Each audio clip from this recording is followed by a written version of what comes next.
ولا يحسبن الذين يبخلون بما آتاهم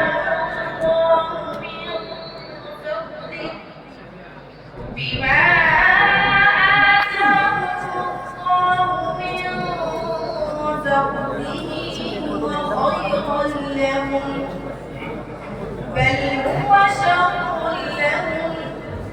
سيطوقون ما بخلوا به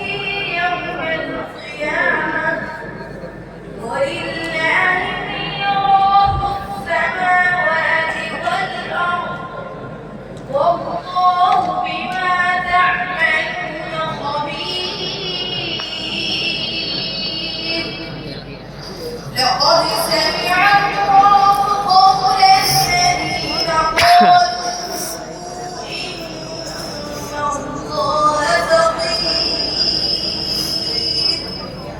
إن الله فقير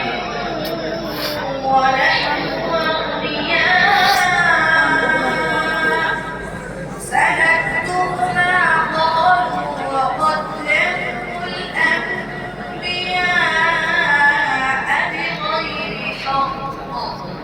ونقول ذوقوا عذاب الحريق ذلك بما قدمت أيديكم وأن الله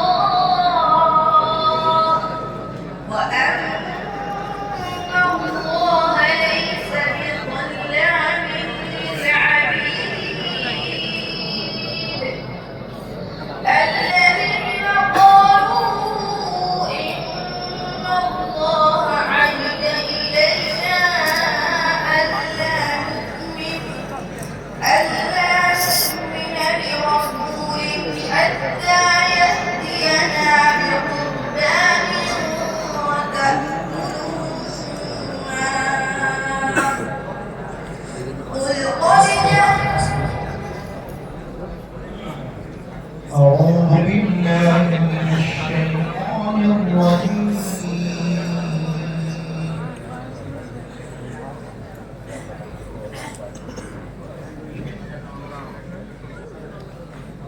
فمن أظلم ممن افترى على الله كذبا أو كذب بآياته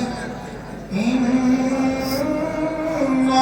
لا يفلح المجرمون. ये सवाल 11वें पारे के 7वें कोर्स से यूनिट के दूसरे से किया गया है। सूरह यूनुस मक्की है, इसमें 16 आयत और 11 रुकू हैं और ये सवाल 11वें पारे के सफ़े नंबर 9 और कुरान शरीफ के सफ़े नंबर 211 से किया गया है और ये सवाल नंबर 3 से किया गया है।